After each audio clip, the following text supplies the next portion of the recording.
mais uma pessoa, bem-vinda. Então, pessoal, um abraço grande para vocês, né? Espero que vocês estejam bem, né? Firmes e fortes aí na construção cotidiana de caminhos em saúde, em educação, emancipadores e humanizadores, e não tergiversem no enfrentamento à exclusão social, na afirmação e promoção dos direitos sociais humanos. É isso? Isso é o que nos une, isso que a gente não pode desistir, né? E na insistência de propor um Estado com políticas públicas humanizadoras, inclusivas e emancipadoras, né? Então, eu sei que cada um a seu modo e cada uma com o seu jeito, com o seu olhar, está trabalhando nesse sentido. E é sempre uma honra muito grande para a gente estar com vocês, trazendo alguns elementos para trazer alguma contribuição para agregar, né, nas trajetórias que vocês têm trabalhado, né? Então, nesse sentido, hoje a gente já está chegando na antepenúltima aula, né? Está pertinho da gente terminar a nossa estrada até aqui, que vem sendo uma estrada de muito aprendizado. Estou muito feliz em poder compartilhar, né, esse processo com vocês, junto com toda a equipe nossa do FINAB. E a gente, então, hoje vai abordar um pouco dos temas centrais do curso, que é a participação social em saúde, tá? E aí a gente vai problematizar um pouco a partir de uma pesquisa que a gente desenvolveu, né, no âmbito do PNAB. A gente desenvolveu uma pesquisa para compreender um pouco na literatura atual, né, na literatura científica acadêmica, o que é que se compreende, o que é que se entende por participação social, né? Que potencialidades essa participação tem, que dificuldades existem para a sua construção e que desafios se colocam para, né, o aprimoramento desse processo, particularmente na atenção primária. Tá? Então, a gente fez essa pesquisa e a gente já chegou, né, nos resultados, já estamos trabalhando nos artigos, e a ideia dessa aula de hoje com vocês, desse nosso momento de encontro, é a gente compartilhar, mesmo que brevemente, porque a pesquisa ela foi bastante extensa e chegou a resultados bastante profundos, mas minimamente para a gente apresentar para vocês alguns dos principais aspectos e observações que a gente pôde fazer, né? E como uma forma também da gente debater esse tema, né? Entre nós com mais tranquilidade, com mais tempo, inclusive considerando que é um dos pilares do curso a participação. E outro elemento também importante de destacar é que essa pesquisa foi uma pesquisa, portanto, teórica, né? A gente pode até classificar como uma revisão sistemática qualitativa da literatura, que foi o que a gente fez, né? É, e a gente foi o primeiro passo para a gente ir para campo. Então, a gente, depois desse resultado que a gente vai apresentar aqui, a gente continuou a pesquisa, como eu disse, uma pesquisa construída por estudantes, professores do PNAB, e aí a gente continuou de que forma? A gente foi em várias unidades de saúde da família para conversar e escutar a percepção de trabalhadores e trabalhadoras, usuários e usuárias, gestores e gestoras, sobre como é que eles percebiam e elas a participação social lá no cotidiano da unidade de saúde deles, né? Quais eram os espaços de participação da comunidade? Quais eram as principais lacunas, os obstáculos? Quais eram as alternativas que apareciam, né? Estão compreendendo? Então, tem essas variantes todas. E só que essa segunda parte eu vai ficar para outra aula, porque é muito conteúdo, como eu disse para vocês, tá? Então, hoje a gente vai ver realmente alguns aspectos conceituais em torno da participação social em saúde. Então, eu vou pedir para a Ingrid compartilhar a apresentação que a gente fez.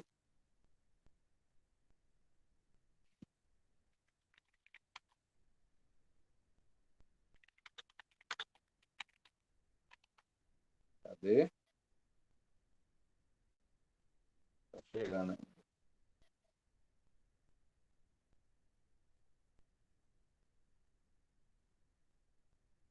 Ah, chegou. Tá no final, né? Não, Bom, gente, então assim, primeira coisa importante da gente conversar, né? E aí, Ingrid, eu peço que eu estou lhe vendo daqui, que você faça aquele combinado, a cada 5 minutos você faça assim, dê um tchauzinho, para eu poder me organizar aqui e não ultrapassar muito tempo para a gente escutar também o pessoal. Então, assim, pessoal, por que trabalhar participação social e promoção da saúde na atualidade? Ora, primeiro é importante a gente ponderar que o seguinte, a participação social, ela constitui precisamente, como muitas e muitos de vocês sabem, de um dos princípios fundamentais do Sistema Único de Saúde. Lá está expresso assim como participação da comunidade, né? É, inclusive a gente trabalha a participação social por compreender que é um termo mais abrangente ainda para a gente fazer esse debate. Mas enfim, tem muitas aproximações com o que está lá no SUS de participação da comunidade. Porém, vocês também sabem que nunca foi fácil construir na prática e no concreto esse princípio que está colocado no SUS, que não é só para atenção primária, é para todos os serviços dentro do contexto do SUS. Todos os serviços, políticas, projetos, programas, setores que estão envolvendo o SUS. Tá? Então, assim, isso também está dentro de um contexto que a gente sempre tem que lembrar de uma Constituição Federal de 1988, nossa atual Constituição, que não à toa é conhecida por Constituição Cidadã, porque ela foi construída de forma permeada, de forma encharcada, pela possibilidade de que as pessoas exercitem sua cidadania no sentido de participar da vida pública, não apenas depositando, antigamente era depositar o voto na urna, hoje é clicar lá, né? Apertar os dígitos e clicar confirma ou anular ou confirmar, ou colocar em branco, né? Então, assim, ou seja, a participação do cidadão não se espera pela própria Constituição que se dê apenas no momento das eleições.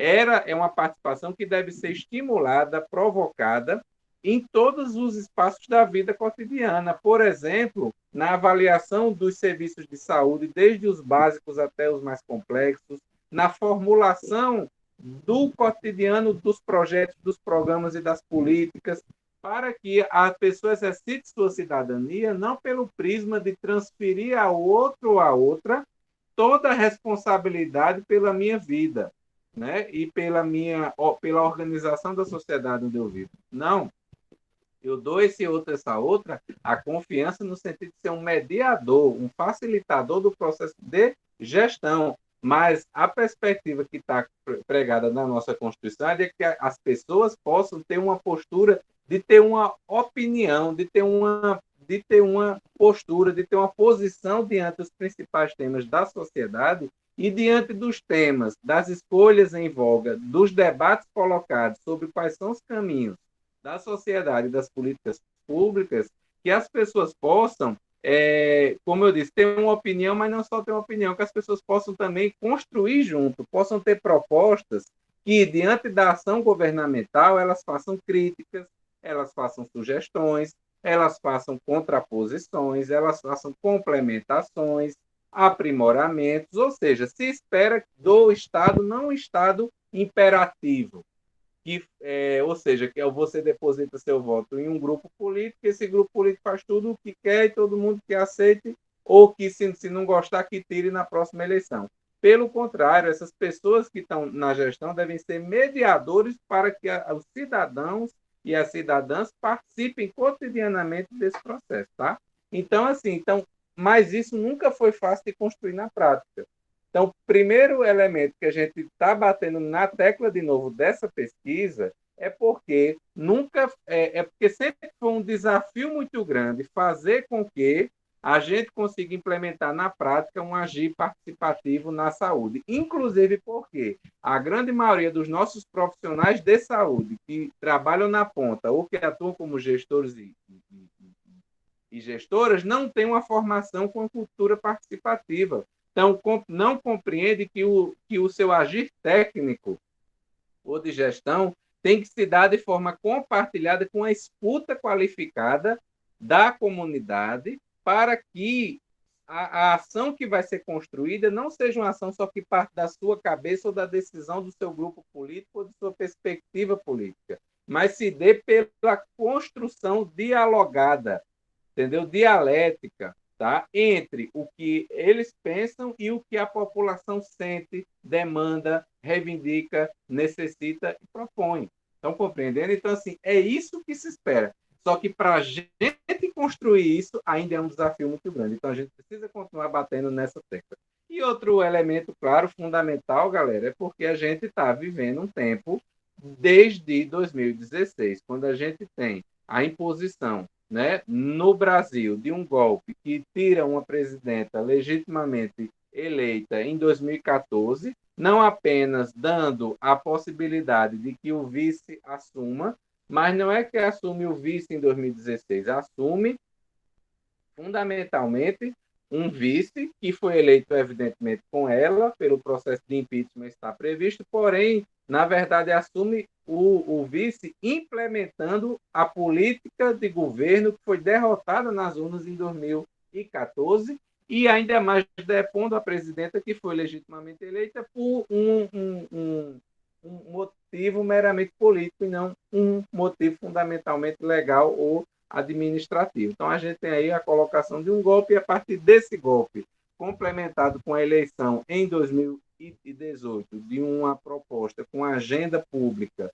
né, de ultraconservadorismo, de ultraliberalismo e de retrocesso civilizatório, a gente tem, de 2016 para cá, um ataque crescente às políticas públicas sociais, como vocês muito bem sabem, né, e com uma agudização da retirada do Estado de sua responsabilidade na promoção de políticas sociais que combatam e enfrentam as desigualdades e que promovam os direitos sociais humanos, e com isso tudo a gente tem os espaços de participação cada vez mais deslegitimados e desmontados. A gente tem conselhos, inclusive nacionais, que foram simplesmente extintos, encanetadas, né?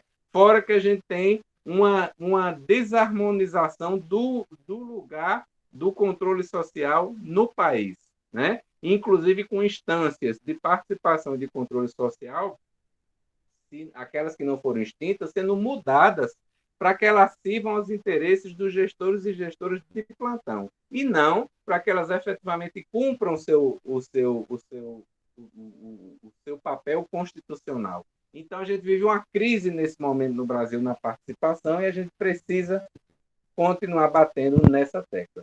Em termos de conceitos, a gente quer primeiro destacar para vocês, a partir dessa pesquisa teórica que a gente fez na literatura, como eu disse, através de uma revisão sistemática qualitativa na literatura, a gente pesquisou de 2014 a 2018.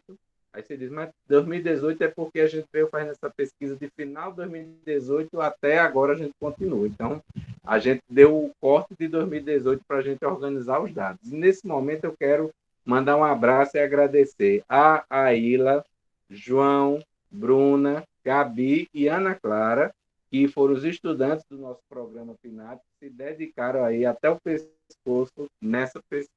Bom, então, gente, primeiro, quais são os conceitos que a gente viu que dão para a gente a compreensão do que seja participação social? Então, primeiro, com participação como um princípio orientador das políticas, das ações e dos serviços do SUS, garantidos por espaços institucionalizados. Então, é nessa linha do que eu vinha falando aqui.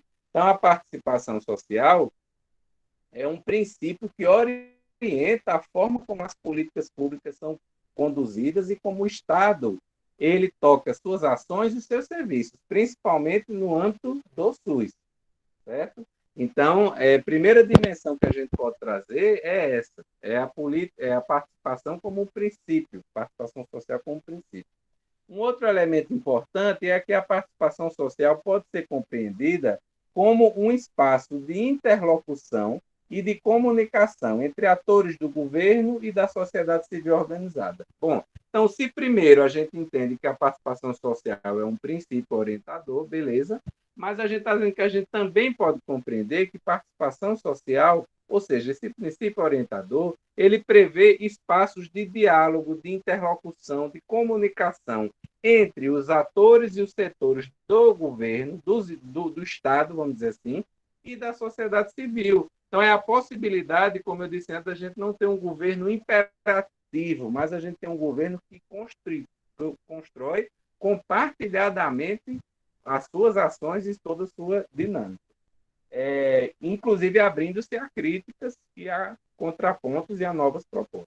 Bom, uma terceira dimensão conceitual que a gente pode trazer para a participação social está nessa compreensão aí de espaço de exercício do protagonismo e do empoderamento pelos atores sociais e seus movimentos, grupos, coletivos, organizações, experiências.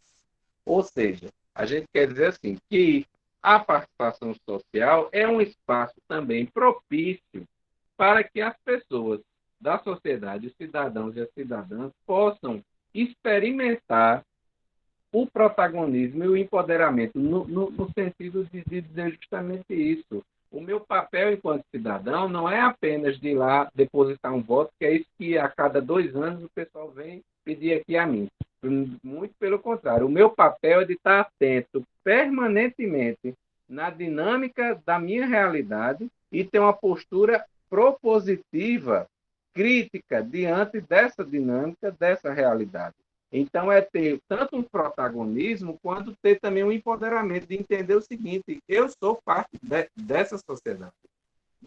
Certamente, e principalmente a classe trabalhadora, não é a responsável pela maioria dos problemas que a sociedade enfrenta. Na verdade, os problemas são criados pela classe dominante, e a classe trabalhadora tem que lutar com eles. Mas a classe trabalhadora pode tomar esses problemas para si e não apenas resistir, como enfrentar e buscar a superação desses problemas, construindo uma agenda pública participativa. Então, essa tomada de poder, de decisão e de protagonismo é também uma expressão da participação social. E um quarto elemento que para a gente faz a gente entender o que é participação social está na postura proativa das pessoas no autocuidado, no cuidado comunitário e no apoio social. Talvez esse ponto foi o ponto talvez mais inovador, a descoberta mais original dessa nossa pesquisa. Porque assim, a gente viu o seguinte, que participação social também é eu me cuidar. Ou seja, eu desenvolvendo práticas de autocuidado, eu estou contribuindo com o cuidado comunitário e estou contribuindo com os serviços e com o SUS. Ou seja, na medida em que eu busco, né, construir caminhos e possibilidades para uma qualidade de vida, para o meu bem viver, não apenas daquilo que está ao meu alcance, mas também lutando para eu ter condições de realização dos meus direitos sociais e humanos. Toda vez que eu tenho essa postura ativa, protagonista que eu falei anteriormente, eu estou cuidando de mim. Certo? Certo? Mas a apresentação parou, viu? Você viu? Parou, saiu aqui. Então, toda vez que eu tenho essa postura, gente, eu estou cuidando de mim. E cuidar de mim, né, Azul, como diz nosso mestre Halim, é cuidar do outro e da outra também. Então, assim, participar é cuidar de mim.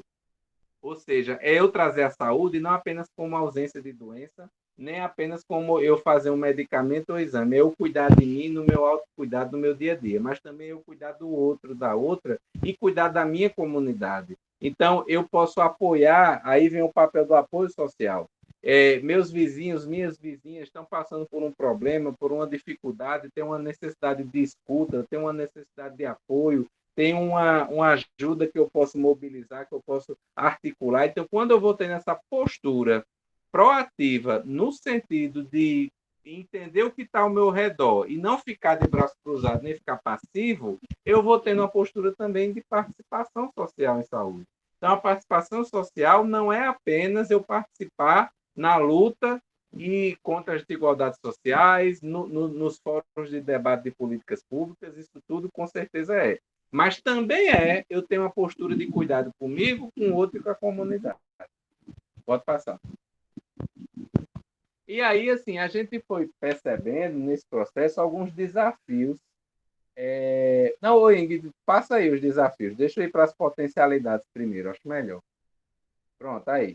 A gente foi percebendo algumas potencialidades, certo? Que a participação social traz para a construção da saúde, como eu disse, principalmente na atenção primária, né?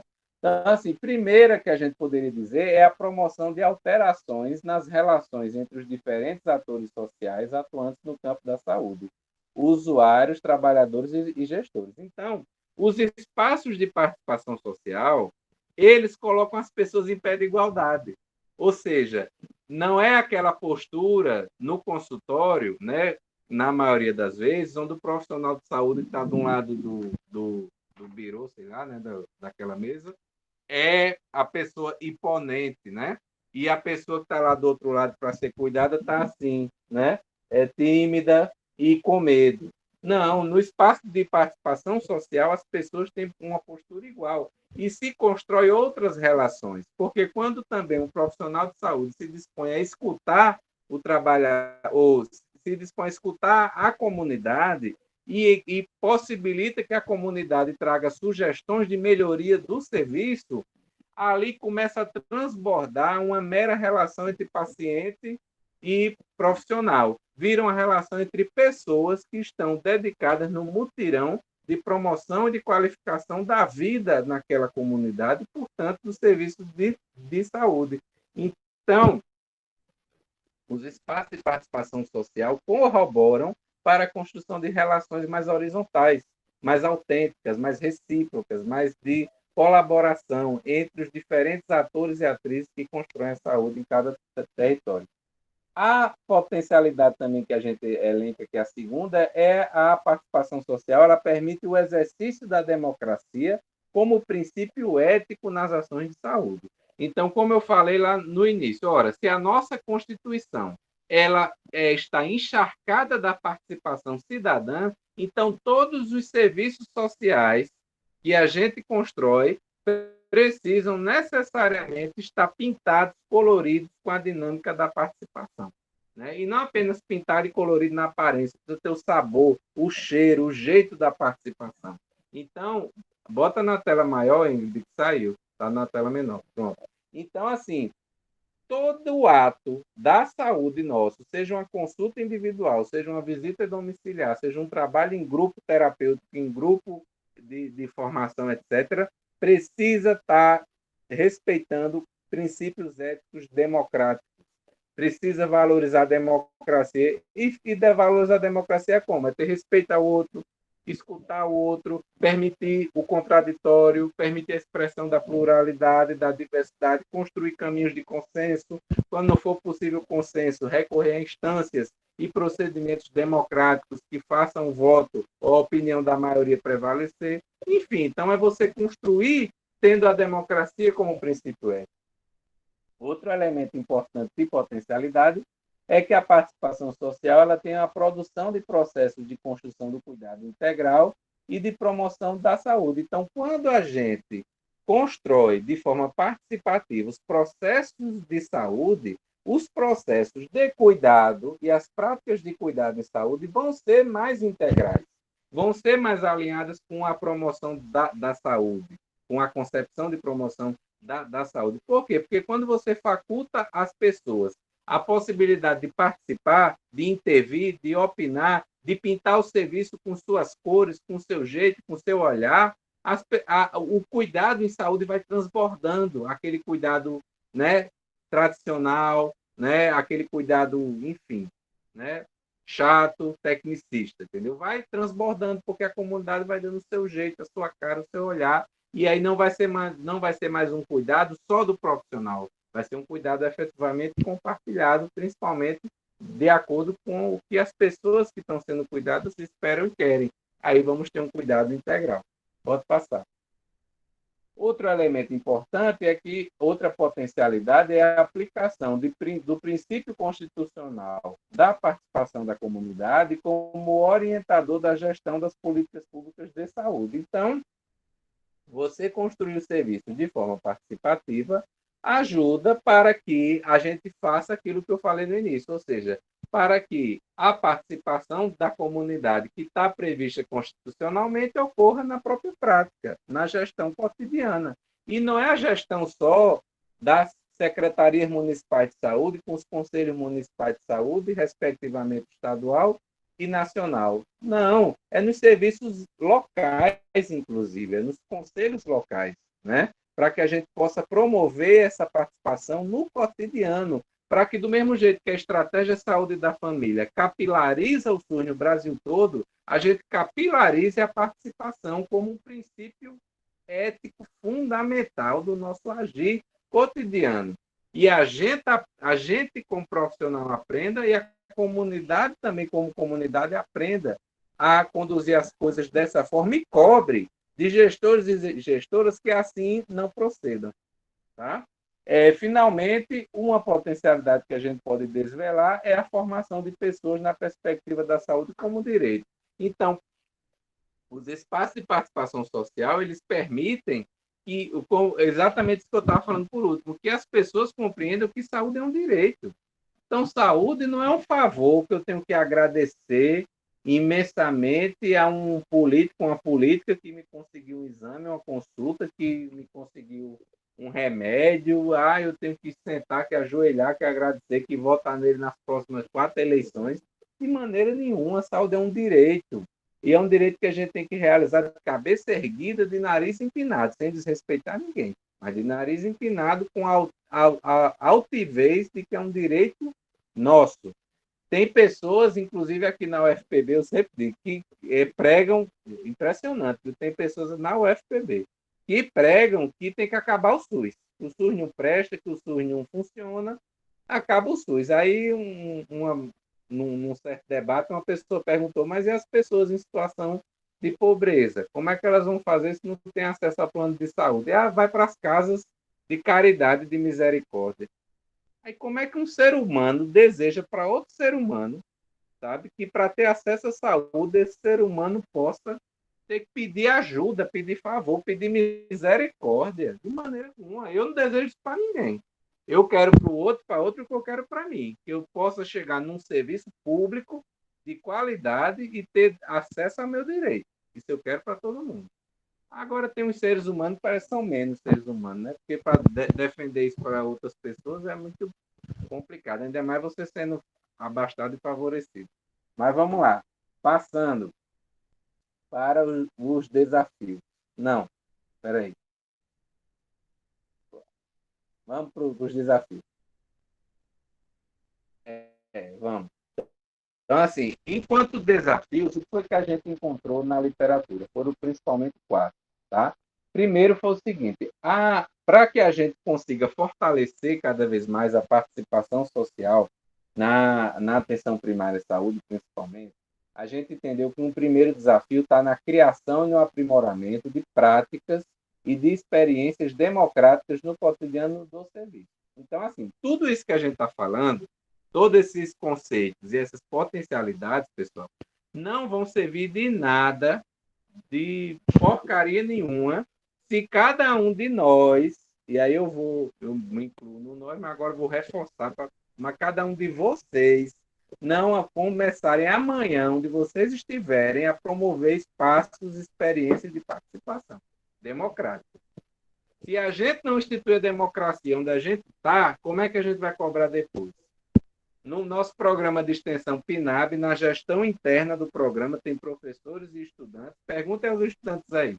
Tem hora que a reunião fica calada, que nem fala nada, porque nós, como professores, nos recusamos a tocar o projeto, de modo que os estudantes façam só o que a gente quer, né? E fique só aquela coisa, senhor professor, sim, faça, senhor professor, faça. Não, a gente espera. E aí, galera, o que é que os estudantes aqui mandam? Para onde a gente vai, o que é que a gente faz? A gente vai dando os toques, mas sem os estudantes falarem, terem ideias, terem críticas, exercitarem o pensamento crítico, a proatividade.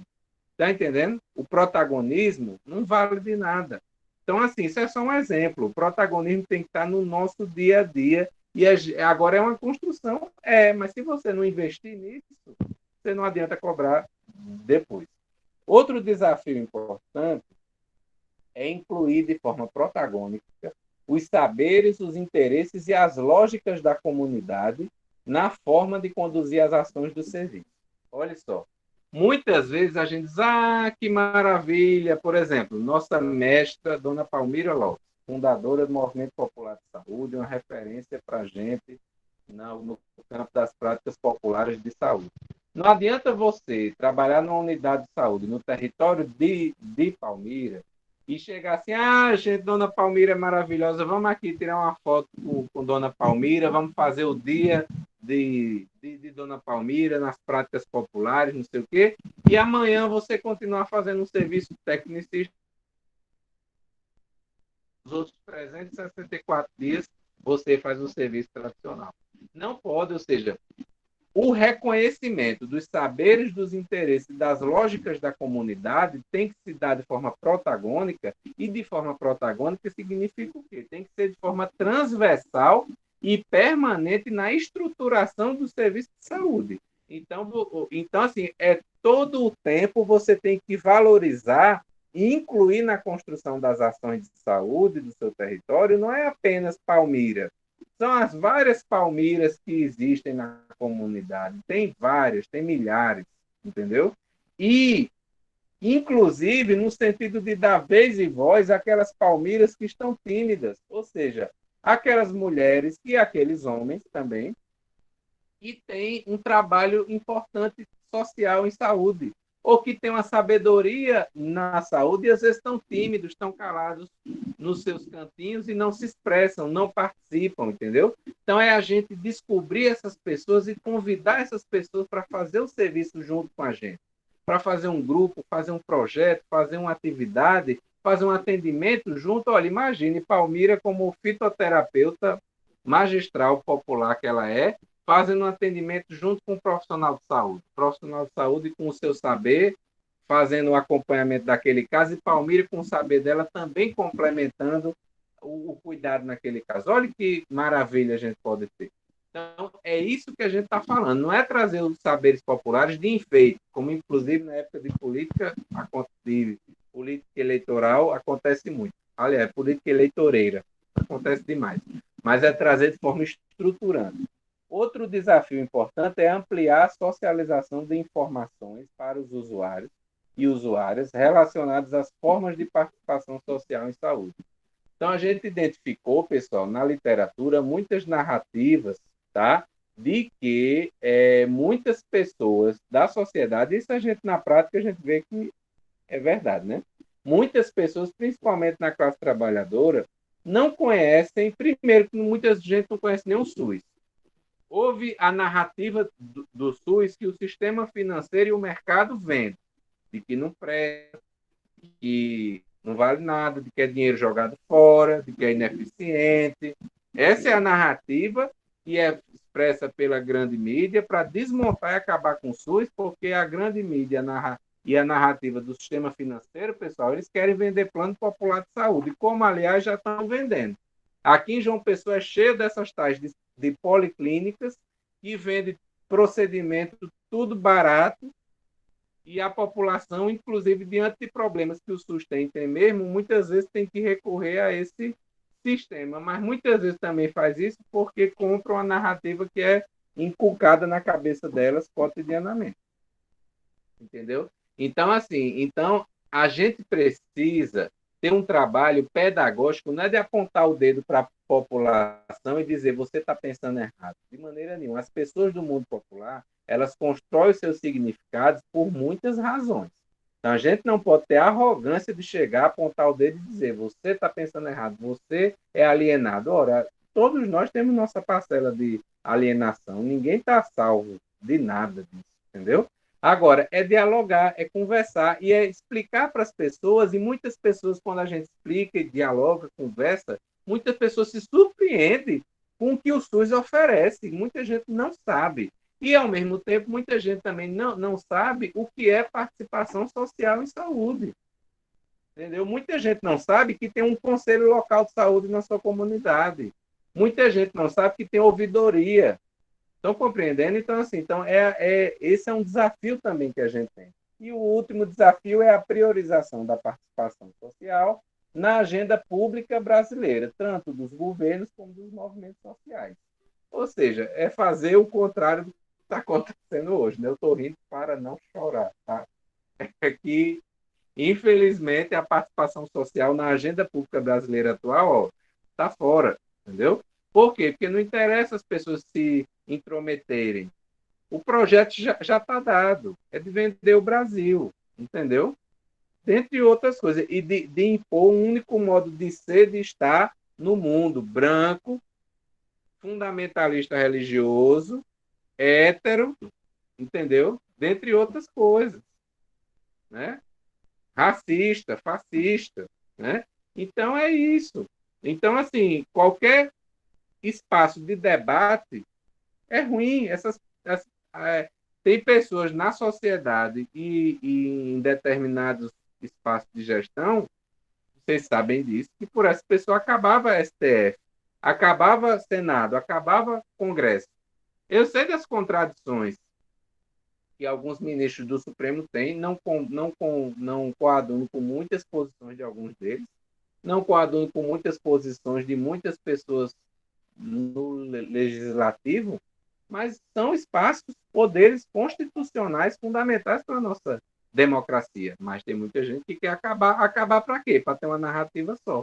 Então, assim, então a gente precisa priorizar a participação social na agenda pública para enfrentar isso, tá? E para fechar esse tópico, só mais uma coisa. Quando você vê, olha, para mim, por episódios recentes aqui, bem pertinho de mim que aconteceu, bem pertinho assim aqui, João Pessoa, quando uma pessoa diz assim que vai tirar a política da equação, que vai fazer só o trabalho técnico, pronto. Você pode escrever que a pessoa está dentro do campo da extrema-direita, tá? É o campo autoritário, certo? Aí a pessoa diz que não tem política, mas tem. A política é exatamente essa. Aí conservador entra, né? Direita autoritária entra, extrema-direita entra, só não entra esquerda. Ah, mas é porque eu sou a política, né? Progressistas, não vou nem falar de esquerda, progressistas não entram não, né? Então você desconfie quando alguém fala assim com muita ênfase, que é tudo técnico, que não tem política. Ai de nós sem a política, tá? Como a arte da gente conviver de forma plural e dialogada. Vamos lá, Ingrid, para fechar, vamos para as dificuldades. A gente identificou também dificuldades que a literatura registra nesse tema aí da participação social, tá? E a gente dá destaque às dificuldades justamente para a gente compreendê-las e também pensar como construir a superação delas. Primeira dificuldade, o tímido conhecimento da população sobre o SUS e sobre a saúde como direito constitucional. Está dialogando com aquele desafio que a gente colocou antes. Então, muita gente na população conhece o SUS, conhece bem, luta pelo SUS, mas também a gente tem uma parcela grande da população, como eu falei antes, que conhece pouco. Então, e também não conhece e talvez por isso também não luta pela saúde como um direito. Então a gente precisa enfrentar essa dificuldade. Outra dificuldade que a gente precisa enfrentar é os limites quanto à cultura política participativa da população. Ou seja, como a gente também em alguns momentos tocou nesse nosso papo de hoje. Muitas pessoas na nossa população têm uma visão política ainda atrelada ao patriarcalismo, né? Ao manda quem pode, obedece quem tem juízo, a uma política elitista, né? Escravocrata, né? Branca, machista, enfim, todas as coisas que vocês possam imaginar. Essas raízes ainda estão muito profundas na nossa prática. Então, assim, tem pessoas, por exemplo, gente, da comunidade que tem medo de participar, tem vergonha, ou tem medo de ser, às vezes, recriminado. Ora, assim, acho que muitas pessoas aqui conhecem o nosso trabalho pelo PNAB. A gente mesmo, enquanto PNAB, a gente chega nas comunidades, dialoga com as pessoas, sempre com afeto, com carinho, com acolhimento, com respeito. Mas mesmo às vezes, com isso tudo, tem gente que tem medo de falar comigo, ou de dizer alguma crítica comigo, ou para mim, ou às vezes até de dar uma ideia. porque eu sou da universidade e acho que assim, eu sei de tudo e a pessoa não pode dizer nada. Está compreendendo? Então, assim, é muito enraizada essa cultura política que ensinou, infelizmente, a classe trabalhadora de que o lugar dela é de obedecer. E a gente tem que construir uma outra ideia, de que o lugar da classe trabalhadora é de participar de forma protagonista da vida e da organização da sociedade, né? Então, assim, é outra dificuldade que a gente tem que superar essa. Uma terceira que a gente teria que superar é a fragilidade quanto ao pertencimento e ao conhecimento da população sobre os espaços de participação. Então, como eu disse antes, muitas pessoas não conhecem os conselhos de saúde, não sabem que tem conferência de saúde, não sabem o que é ouvidoria da saúde ou não sabem usar, né? E muitas pessoas também, por isso que a gente botou pertencimento, elas sentem, elas avaliam que essas instâncias formais de participação não funcionam. Então, tem uma visão também muito grande por parte da comunidade em geral, de que assim, eu não vou participar do conselho porque dali não vai sair nada. E muitas vezes, sejamos justos, isso acontece. Certo? Tem conselho de saúde que, principalmente às vezes alguns conselhos locais, que tipo assim, eu digo isso porque eu presenciei, né? Uma pessoa da comunidade vai na reunião hoje, né? Faz uma proposta, uma crítica. Aí vem na reunião do outro mês. Aquela proposta, aquela crítica que ela fez não é nem tocada, ficou no ar, ficou esquecida. Aí a pessoa não volta mais. Por quê? Porque a pessoa diz: eu vou para a reunião, eu me proponho a participar. Mas o que eu digo lá não é escutado e não. Entendeu? Como diz no popular, não dá em nada, né? Então a pessoa deixa de participar. Ou então, vou fazer uma denúncia da ouvidoria, mas não aconteceu nada, não recebi resultado nenhum. Então, não vou fazer mais. Então, assim, as pessoas, elas participam daquilo que elas sentem uma utilidade, que elas veem resultado. E aí a gente que é do campo democrático, popular e progressista, a gente precisa caprichar na organização dos nossos conselhos, das conferências. Olha, conferência de saúde, eu vou defender até o fim. Essa última, inclusive, vocês sabem, quase nem aconteceu, a de 2019. Mas eu vou dizer uma coisa para vocês: as conferências de saúde, para muita gente que não está enturmada no debate do controle social, às vezes é uma luta para as pessoas poderem ter vez e voz, viu? Porque é difícil.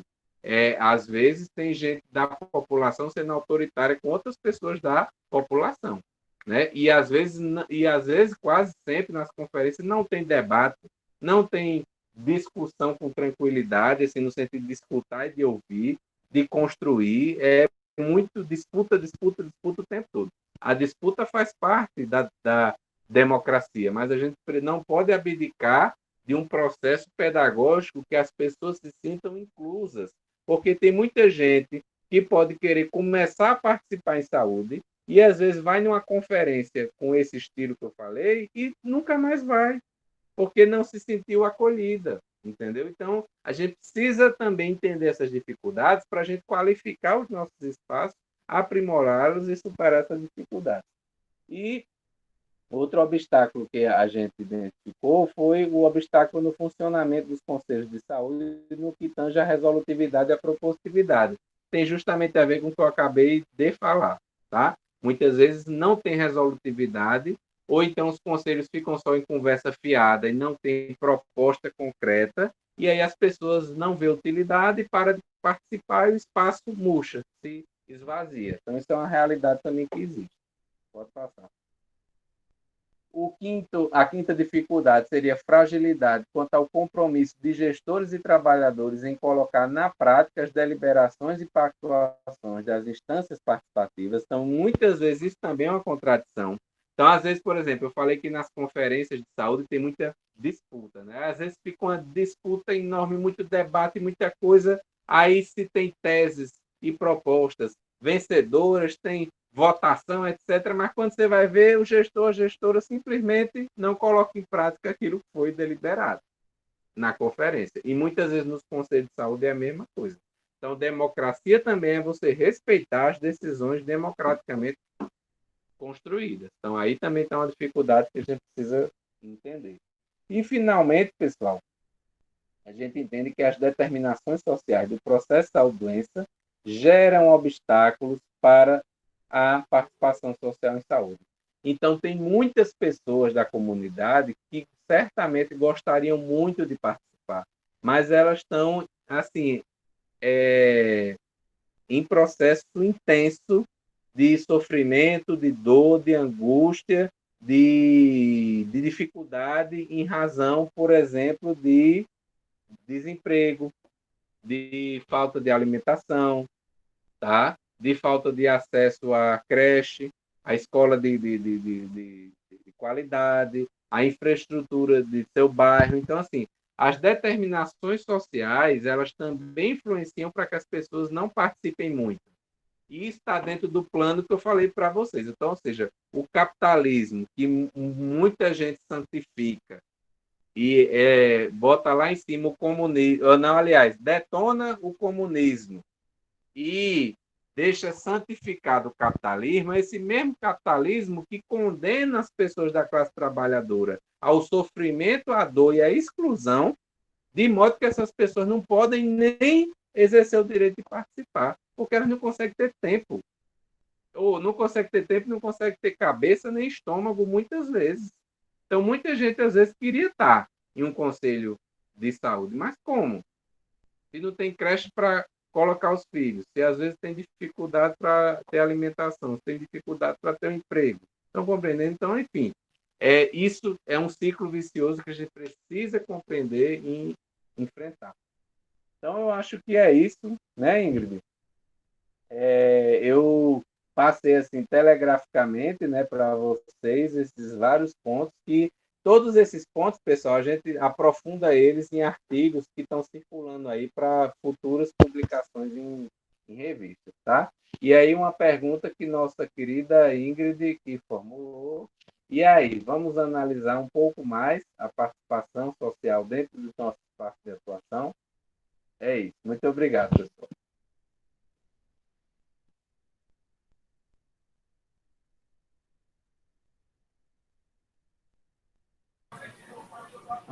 Obrigada, professor Pedro.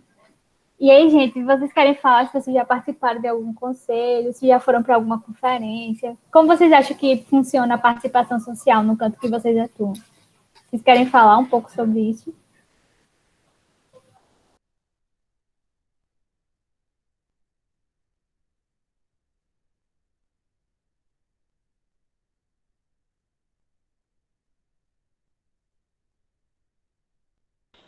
Eu levantei a mão, não sei se é só falar. Sim? Não tô te ouvindo, Ingrid. Aham, Pode falar, pode falar. tá. Agora eu tô usando essa mãozinha, né, do... Então, essa semana eu estou em casa pela primeira vez desde que começou o curso. Tô uma semana aí de férias. Então, assim, eu já participei de Conselho Municipal de Saúde, já fui 2 vezes delegada em conferência estadual aqui no Rio Grande do Sul. E como eu estava escrevendo ali no chat, acho que não lembro se foi 2017, 2018, eu fui delegada para a Conferência Nacional de Saúde das Mulheres, né? E foi muito incrível, assim, muitas discussões, enfim, eu acho que o momento que mais teve, vamos dizer assim, desunião e muitas desgraças foi o momento do debate da questão do aborto legal, né? Uma pena, enfim, a gente ainda está muito atrasado nessa pauta enquanto país, né? Mas o que eu queria falar, assim, é do quanto que é desestimulante, né? Muitas vezes a gente vê que o conselho ele é muito temido ainda por questão de que ele consegue então fiscalizar e ter esse poder de fiscalização e ainda por isso muitos gestores respeitam, mas que eu tenho um receio muito grande de que caia por si essas legislações em algum momento, né? E por outro lado também, que eu comentei ali no chat, né, que o quanto é ruim a gente ver que as pautas não se movem nesses governos neoliberais, machistas, fundamentalistas, enfim, né? Mas que a gente, enfim, não pode deixar apagar essa luz, né? E agora eu vou colocar, então, uma questão pessoal minha. Eu estou há 2 anos na cidade aqui de Lajeado, né, que é interior daí do Rio Grande do Sul. que é uma cidade que 72% votou no Bolsonaro, né? É uma cidade, assim, de direita, extrema direita. A gente tem muitos problemas aqui. As pessoas, inclusive, dentro da saúde, elas nem podem se posicionar politicamente por serem perseguidas, enfim. Eu, assim, tive que ir para outro espaço, porque era muito perseguida, enfim, por ser de esquerda, né, e tudo mais. E acabei indo para o reduto da universidade, que foi mais fácil de sobreviver. Mas esse meio tempo a gente vai trabalhando tanto, tanto, tanto, às vezes a gente está tão imerso em cumprir com o básico, que é as consultas, né, com os pacientes, que a gente não consegue pensar muito além, né?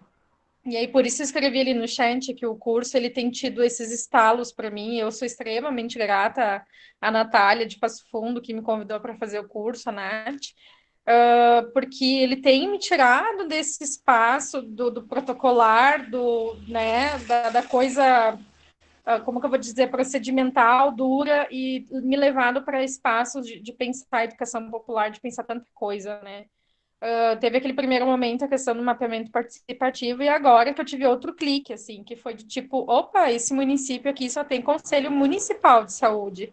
Por que que a gente não faz um conselho local? A minha UBS 60 horas por semana. Então a gente tem um espaço de noite lá com auditório, né? A gente tem total condição de fazer uma grande roda.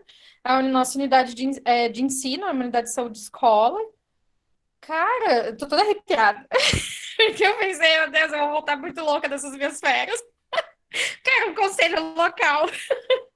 E aí, enfim, me deu esse estalo, assim, na voz do Pedro, assim, né? E ali naquele slide e tal. Então, enfim, só agradecer. É isso, gente. Obrigada, tá?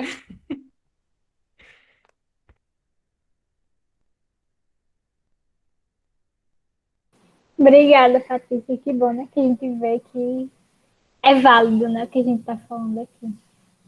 E aí, gente, alguém quer acrescentar mais? Alguém quer falar de suas experiências nos conselhos, nas conferências?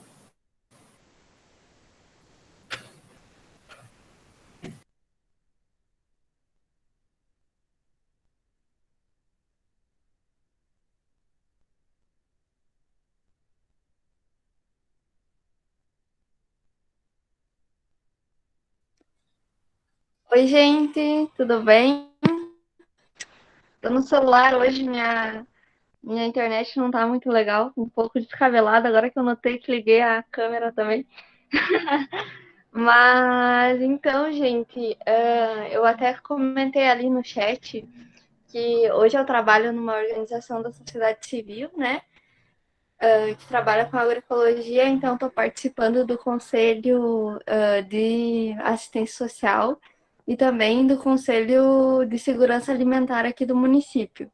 A gente tem uma incidência no Conselho de Alimentação Escolar também no município e tem sido espaços muito ricos, assim, de troca. Nessa última eleição do Conselho de Assistência Social, eu fui da comissão eleitoral e isso me ensinou muito também sobre como o conselho funciona. Antes eu já tinha participado do conselho de saúde, mas um pouco mais de longe, assim, como estudante mesmo. E aí poder me inserir assim nesses outros conselhos conseguiu me dar um pouco mais de dimensão do funcionamento, né? Porque lógico que as políticas são muito diferentes, né? A política de assistência social, a política de segurança alimentar e também de saúde tem várias coisas mais específicas, mas de modo geral, assim, o funcionamento dos conselhos é algo que em qualquer um que tu se inserir, tu consegue ter essa dimensão da importância e de quais são os reais impactos deles, né? A gente já fez vários movimentos aqui no município, né? Tá rodando um plano de segurança alimentar e nutricional para o município. Lógico que sempre a duras penas, né, gente? Esse processo de participação social nunca é muito simples. Essa coisa de empoderar os usuários, né? O Conselho de Assistência Social tem tentado fazer esses movimentos, mas cai um pouco na barreira de que quando o usuário chega no conselho, é, a linguagem mesmo é muito complexa, né?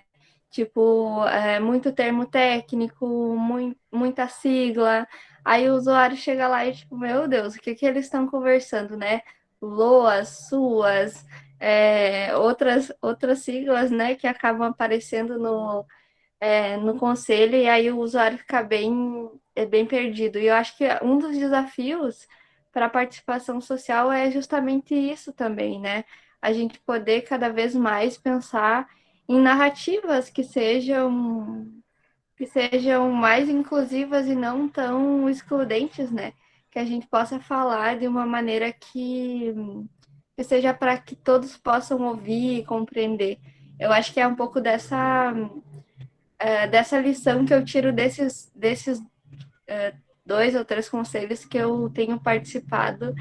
E, de modo geral, acho que é sempre gratificante quando a gente vê um pequeno resultado sendo alcançado, alguma pauta avançando. Então, acho que seguir esperançoso nesse processo é algo bem importante também.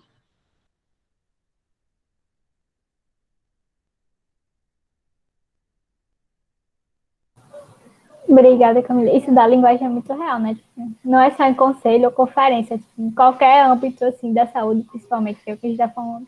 Isso é algo muito evidente que é o que a gente tem que se adaptar cada vez mais, né? Para tentar ser uma linguagem mais acessível a todos.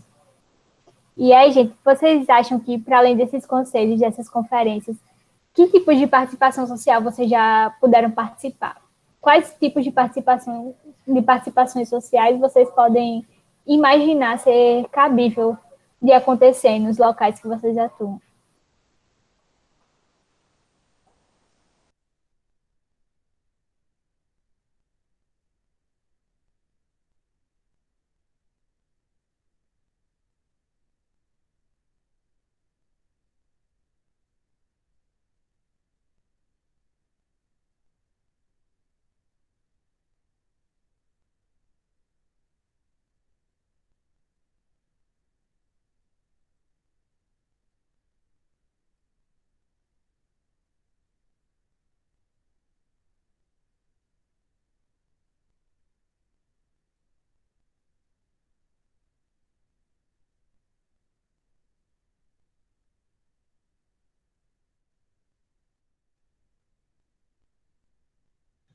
Só um momento, vou tentar trazer essa experiência.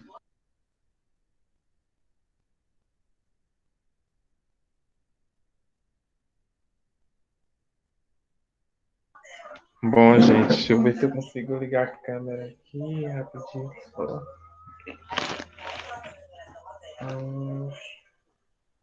Pronto, aqui tá meio bagunçado, mas consegui um pouco aqui.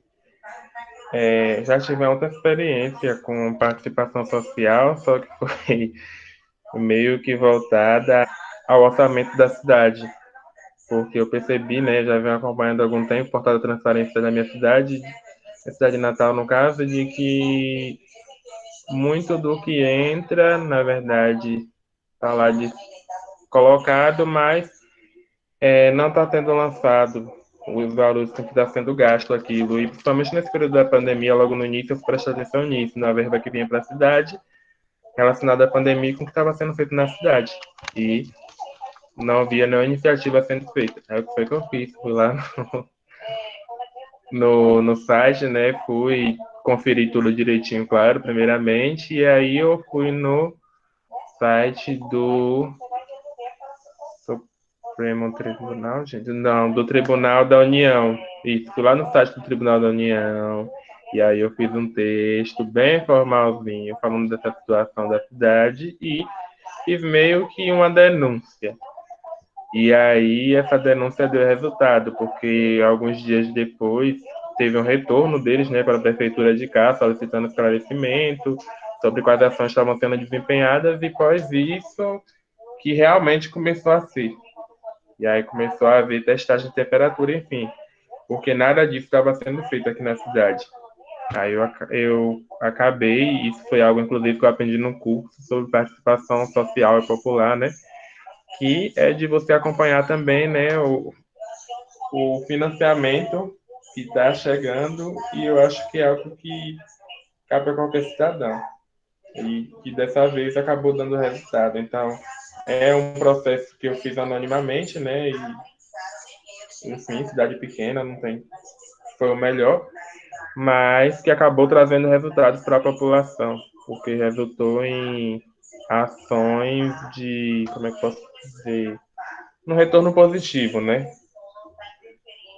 para a população da cidade.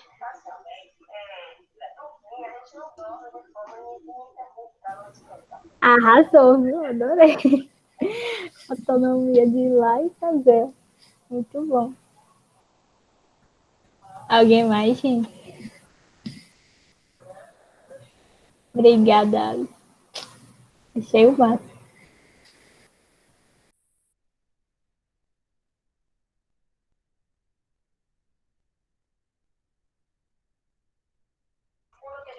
Só trazer uma questão também, que outra experiência simples assim, né, que às vezes a gente não dá nada, mas que deve ser feita e estimulada também pelas pessoas, é o contato, o feedback, seja por meio de ouvidoria ou o que for, até em unidades de saúde. Às vezes eu tive essa experiência de chegar, quando eu tinha estágio, eu chegava 1 hora mais cedo do que o horário, eu ficava na fila da entrada do posto, conversando com as pessoas sobre as experiências que elas passavam dentro da unidade. E aí eu meio que motivava elas, tanto para o bem quanto para o mal, de quando tiver alguma situação, o que for, de eles estarem dando esse retorno sobre essas experiências. Eu acho que é um mecanismo também de participação, já que é um espaço onde nos é dado, entre aspas, espaço de voz, né, de retorno sobre o trabalho que está sendo desenvolvido naquele local.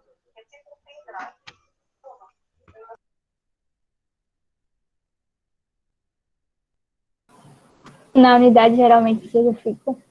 A gente nem precisava perguntar, né? Porque principalmente os idosos já chegavam lá reclamando, jogando tudo em cima da gente. Mas é bom que além de escutar, né, a gente dê esse feedback para eles que eles podem fazer algo em relação a isso e eles merecem ser escutados, né? Que se tiver espaços apropriados, que eu digo espaços voltados excepcionalmente para isso, né? Melhor ainda, porque seria um espaço que eles poderiam ser ainda mais ouvidos. Mas é real isso mesmo.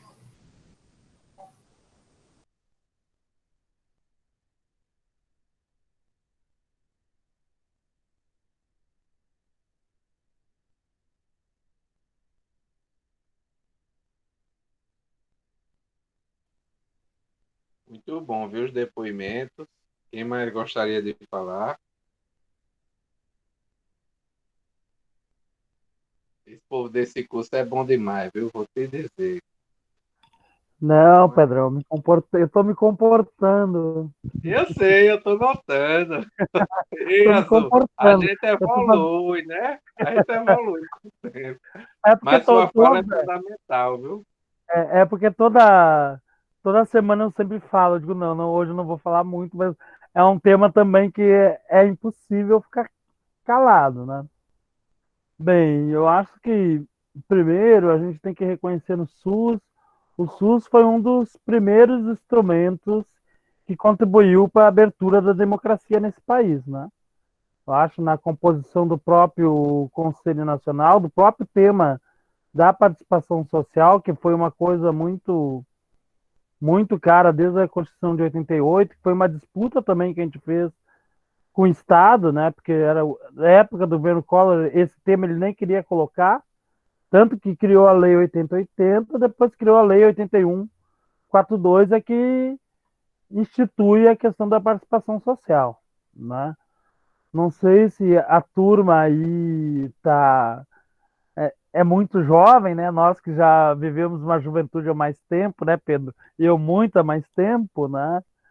É, faça essa reflexão. Olha, o SUS tem 32 anos, né? Eu tinha 18 anos quando surgiu o SUS. Então, eu não tinha conhecimento nenhum de saúde, né? Tinha conhecimento da área médica. Segundo o Oswaldo, que aqui no Fórum de Azul não existe área médica, existe a área da saúde.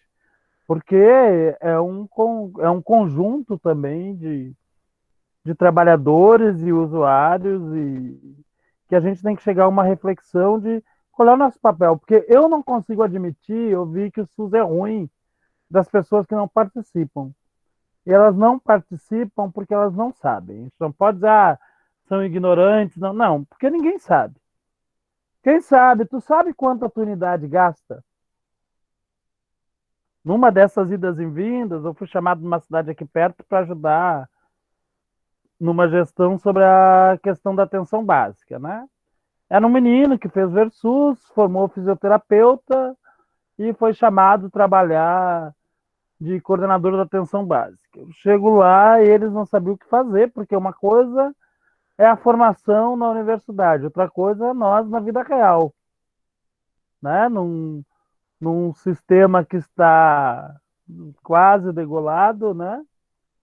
E com pouca grana, mas só que ao mesmo tempo as pessoas não têm essa concepção do que rola de dinheiro, né? A gente tem um polo industrial dentro do Sistema Único de Saúde, a gente tem toda a questão dos serviços, né, que os prestadores fazem, que a gente poderia fazer a partir da gestão também, mas só que não é investimento, por isso que essa é a disputa também, né? Onde há dinheiro, há disputa. Então, qual é a reflexão, eu acho, que nós, tanto os profissionais e os não profissionais, tem que ter sobre o que é o Sistema Único de Saúde? Muitas pessoas não conhecem, justamente por essa falta de participação. Eu falava, eu acho, semana passada, né, sobre essa questão da participação, é porque eu não vou deixar de comer um churrasco, não vou deixar de ver o futebol, para ir lá ver quanto meu prefeito gasta em saúde. Mas se minha esposa ou meu companheiro não for atendido, não recebeu o remédio em função do HIV/AIDS, não recebeu o remédio por causa de alguma outra doença que não seja só essa, ele aí eu me incomoda, né? Daí eu vou querer participar. Então, como a gente faz essa reflexão? Porque a doutrina do brasileiro é não participar. Nossa educação é justamente ser passivo, né?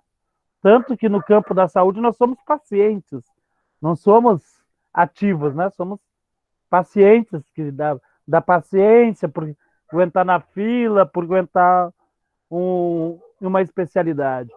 Então, como a gente faz esse processo formativo, onde o usuário, junto com os trabalhadores, possa estar fazendo essa discussão para onde vai o nosso financiamento no SUS, né? Que uma das piores discussões, que daí tem todas as nomenclaturas que vocês falavam antes, é a questão do financiamento. Você sabe aí no município de vocês quanto se gasta em saúde no município?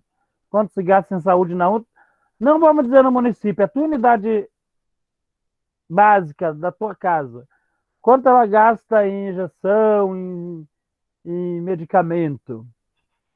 Não, a gente só vai se preocupar isso quando, né, esse medicamento não tiver, eu achar que eu tenho esse direito, que daí a gente só reconhece o nosso direito quando o Estado falha, né? Então, como a gente faz essa reflexão no processo formativo, que a gente possa fazer essa implicação nos usuários, né? Pronto, falei, tô leve, o que a gente diz aqui, né?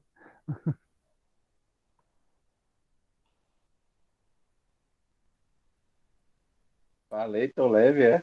Gostei. Não, a gente diz pronto, falei, tô leve. Eu tava assim, me segurando para não falar, tava...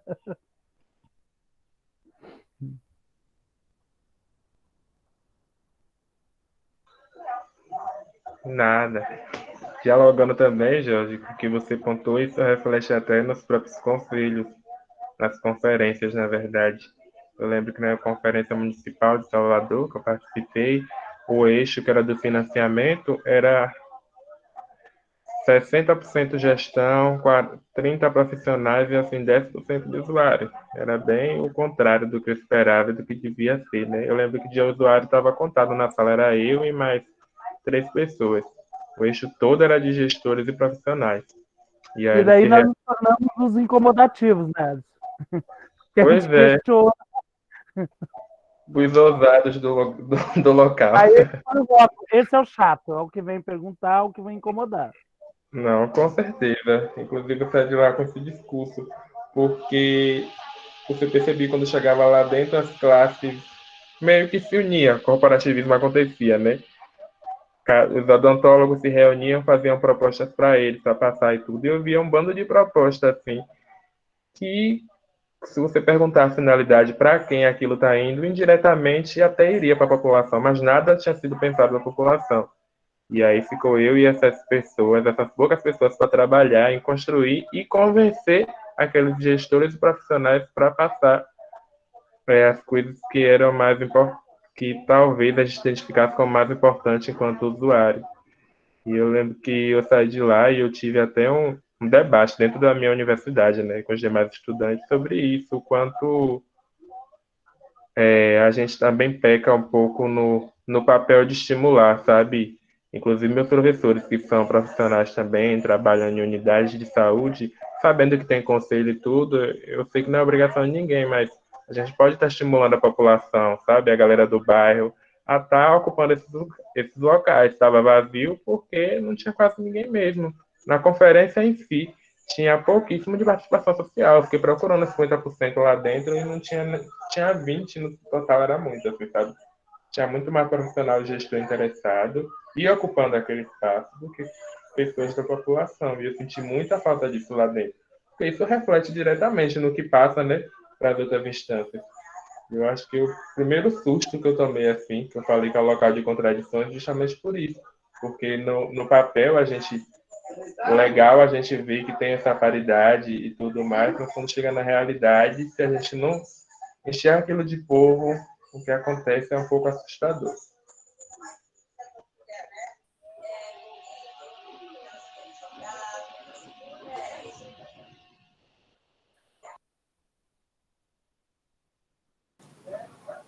Isso que a Azul falou, né, também não deixa de ser um ponto de partida para trazer essas pessoas para esse lugar, né?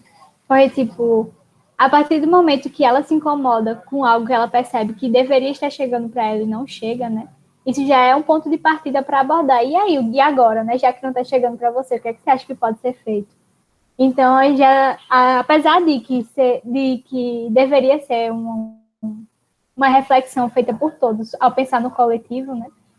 Eu acho que isso que a Azul falou não deixa de ser uma estratégia para chamar essas pessoas incomodadas para participar desses locais, né? A partir do momento que elas percebem que elas podem mais, né? E é uma coisa para se refletir também. E até hoje, gente, para vocês que são mais da área da formação da universidade, é a questão também do desmonte das residências, né, Pedro?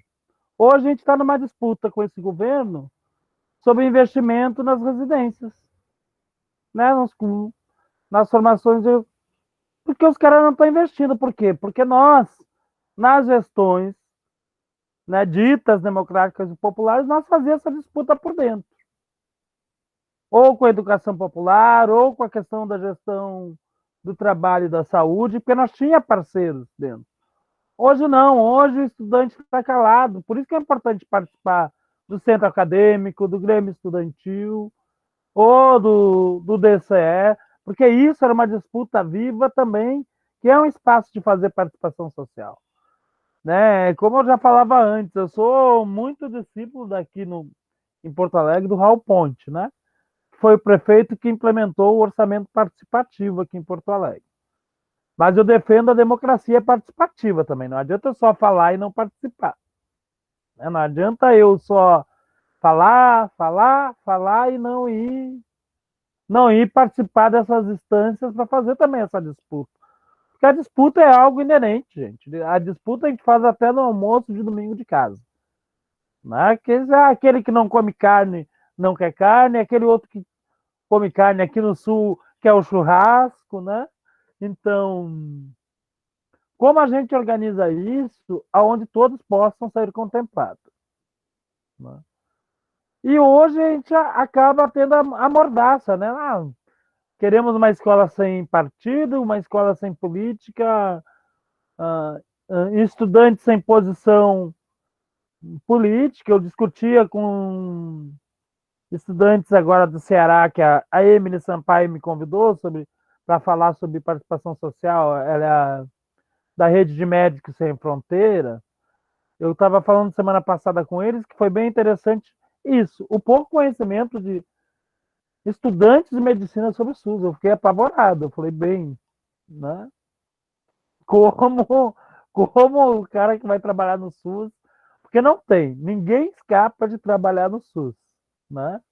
Tu pode te formar na melhor faculdade brasileira como médico, tu vai acabar indo trabalhar no SUS, né? Ou tu tem que ter uma família muito bastarda para já montar uma clínica e, né? E mesmo assim vai depender da vigilância do SUS, né? Mas como a gente faz essa reflexão também no mundo dos estudantes, né? Não só da área da saúde, mas do conjunto da universidade, né? Que a universidade era para isso. A nossa universidade brasileira é bem diferente da universidade uruguaia, da formação do Uruguai, né? Eu moro aqui a 6 horas do Uruguai, né? 12 horas da capital uruguaia de Montevidéu. Mas muito a gente ia fazer troca com os estudantes, quando os próprios estudantes organizavam a universidade, a limpeza, organizavam outros setores e se organizavam a partir daí. E eles lá reconhecem seu direito a acesso à saúde. Aqui não, aqui as pessoas não, né? A gente tem escola pública, municipal, estadual, que não quer debater a questão da saúde, o debate questão da saúde é escovação e médico. Não é uma questão de uma atividade física, uma boa alimentação, que daí tu vai envolver a nutrição, né? É um pouco isso, para provocar vocês falar. Porque eu e o Pedro não dá, eu e o Pedro já sabemos, já participamos bastante, né, Pedro? Estamos um pouquinho cansados.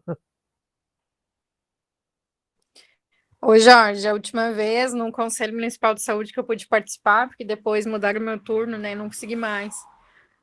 Eu levei a questão da falta de ônibus aqui no município, né? Porque mesmo sendo uma cidade de quase 100 mil habitantes, tem ônibus a cada 2 horas para os bairros, né?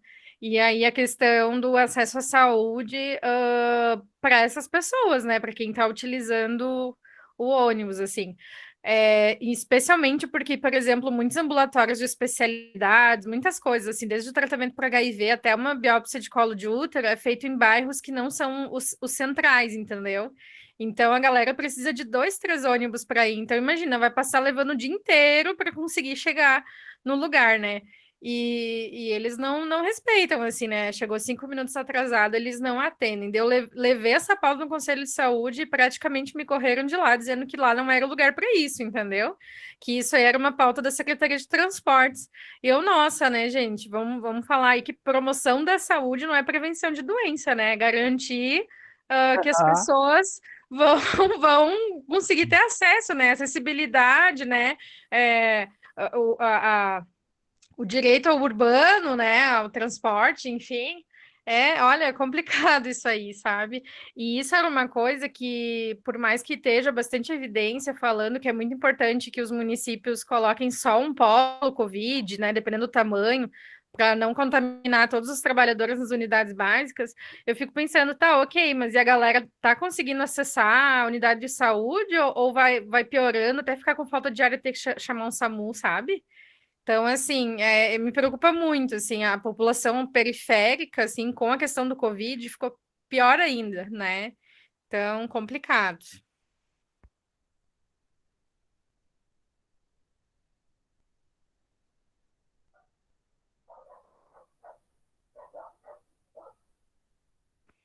Câmbio, desligo. não, fico quietinho, Patrícia. Eu fico só olhando, eu quero ver. É que parecia que o E aí, Alisson ia galera? falar, daí eu fiquei olhando para ele. É, não é porque, tipo assim, eu e o Alisson já estamos assim, já, né, Alisson?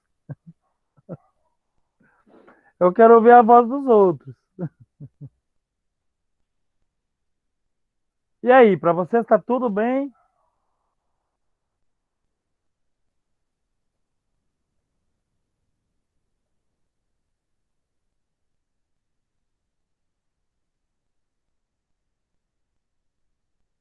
Eu acho que nós somos complicados, Alisson, porque é só na nossa cidade que tem problema. E na Patrícia também, mas a Patrícia é do Sul, então já. É verdade.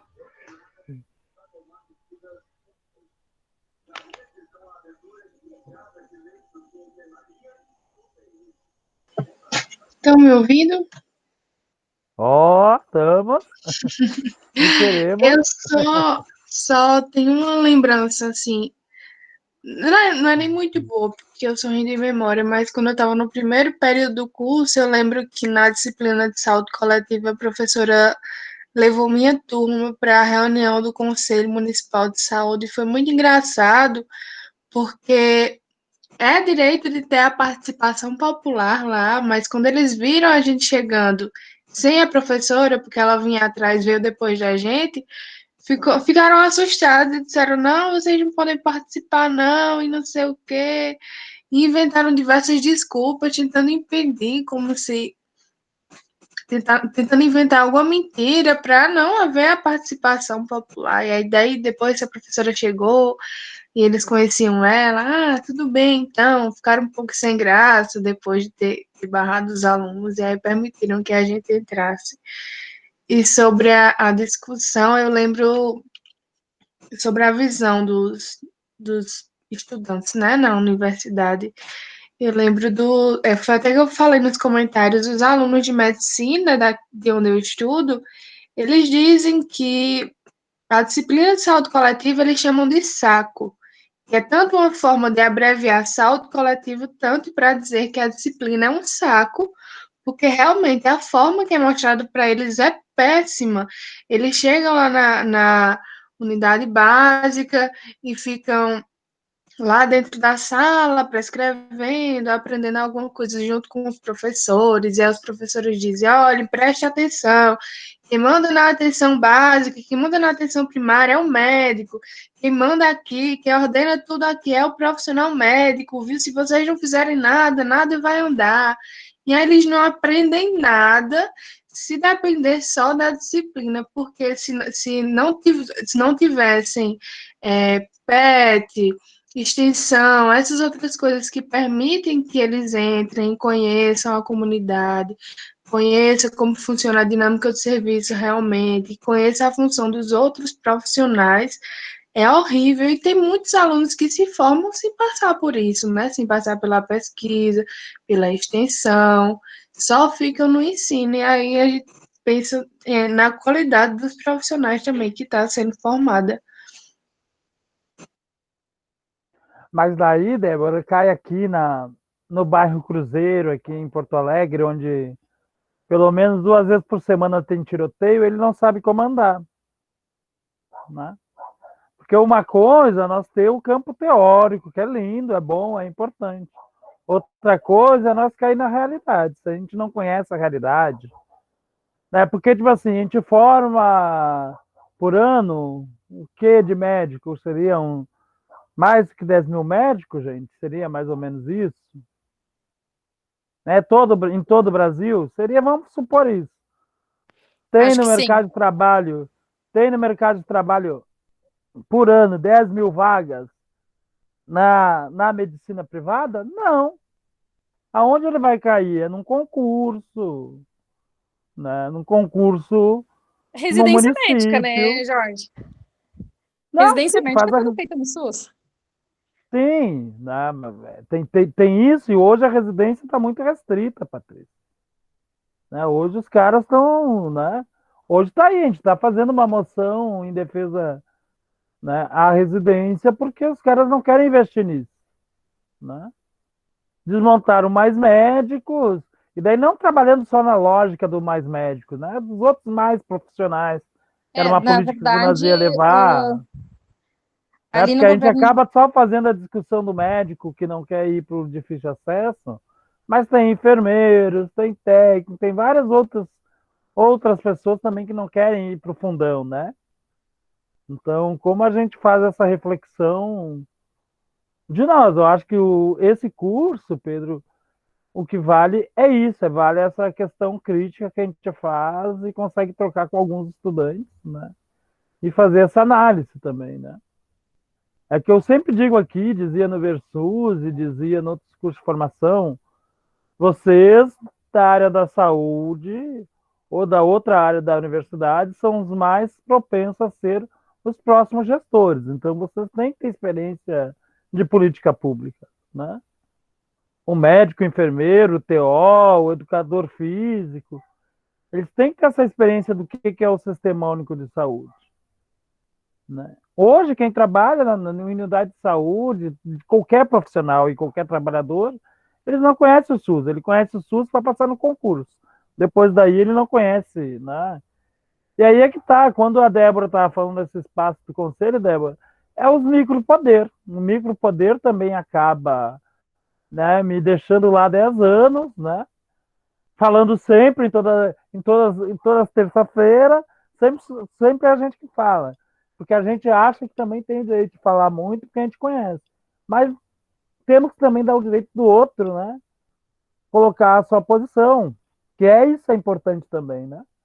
Eu acho que é alternância, alteridade, é mudar um pouco também. Não é porque eu já tenho meu conceito fixo em defesa do SUS. Mas eu sempre também eu quero provocar em vocês, escutar vocês também. Qual é o conceito que vocês têm de SUS e de resgatar e salvar esse SUS?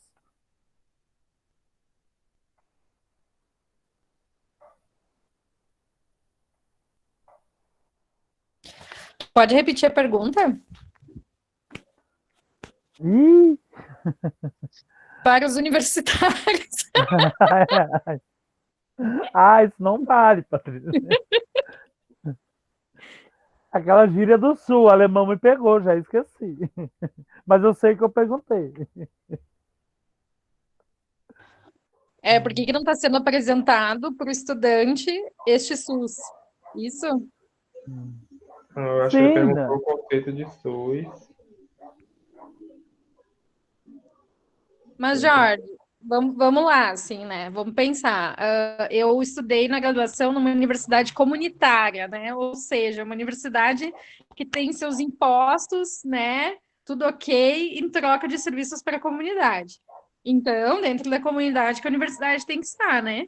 E ainda assim, se não fosse o Versus, não teria nenhuma colega minha das 45 que se formaram fora do hospital.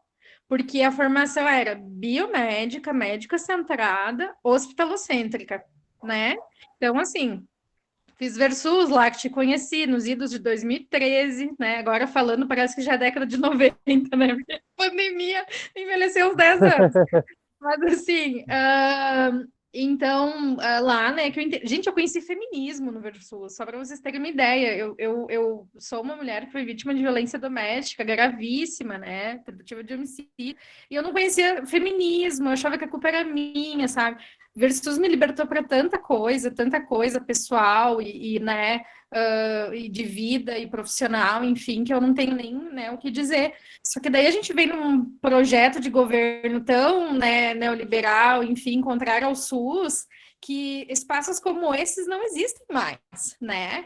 A gente estava tentando fazer um Versus ano passado e era basicamente assim, ó, tenta conseguir verba da tua universidade e se vira, assim, sabe? E eu lembro que anos atrás tinha a ESP, né? A gente tinha a Rede Unida, tinha grana para fazer as coisas, enfim, tinha grana para educação permanente, sabe? E agora, assim, como é que tu vai conseguir grana da universidade com a universidade perdendo 10 mil estudantes, entendeu? Porque não tem FIES, né? Porque sofreram um puta golpe do governo Temer, né? Que eu até ia te falar que foi o governo Temer, né, que proibiu a abertura de residências pelo MEC, né? Não foi nem Bolsonaro. Então, assim, tem todo um projeto, né, que vai contrário a nós pensarmos saúde coletiva, atenção primária, a comunidade em si, né? Eu fico pensando muito assim, me trouxe de exemplo por uma questão muito pessoal, assim, mas eu acho que é um pouco esse movimento geral, assim, né? Câmbio.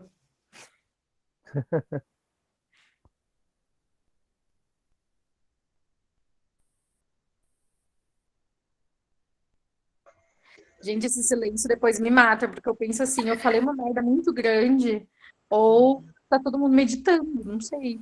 Não, é reflexão, reflexão. Falou muito bem, abriu espaço. Não, é que vocês estão discutindo o SUS e tal, eu estou escutando aqui, eu sou da área de educação, e eu fiquei pensando nesse tempo de pandemia, tantos currículos que poderiam ter sido propostos para os estudantes, mesmo na universidade ou da educação básica, que é onde eu trabalho, né? Ao invés de ficar ensinando equação de segundo grau, fração e tal, tinham tantas discussões para serem feitas, currículos que podiam ser atravessados, sabe?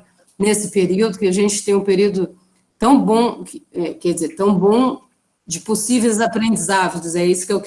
Diante dessa crise toda, a gente tem que aprender muita coisa, eu acho. E uma delas era isso, né? O SUS sendo colocado como uma linha de frente era um aspecto maravilhoso ter sido trazido, não sei se é essa experiência que vocês têm, enfim, na universidade. Acho que esse curso proporciona que a gente pense o lugar do SUS, da participação da educação popular, mas que outros espaços existem de possibilidades de discussões de outros temas, temáticas da vida, entendeu? Acho que isso era tão essencial ser mostrado, né? E eu penso isso na educação básica, né? Quando vocês falaram de participação social, a gente tem o Grêmio Estudantil, que é um Grêmio que funciona pro forma, tem o SEC, né? Comunidade Escolar e comunitária, que não funciona, é tudo pro forma, esses espaços todos burocratizados, entendeu? Então, o espaço da escola, o espaço da universidade, o espaço de um centro de saúde também, são espaços de educação, né? Da escola, sem dúvida, mas eu tenho visto agora, nesse curso, que o espaço dos centros de saúde, das unidades básicas, são de educação também. E eu acho que deveriam ser atravessados por temáticas diferenciadas, sabe?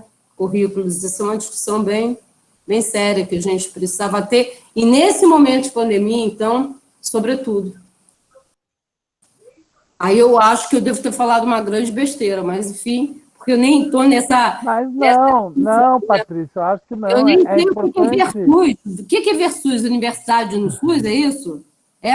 Não, Desculpa, o Versus é um estágio de vivência. É um estágio de vivência, que vários estudantes, não só da área da saúde, de outros setores, tinham de fazer um estágio de 15 a 20 dias, né, conhecendo toda a rede do Sistema Único de Saúde, desde o hospital, a unidade de saúde, a secretaria, o conselho. Mas daí, como tu falava, não é só o Grêmio Estudantil, às vezes, que está engessado. Às vezes, os conselhos dos municípios pequenos é isso.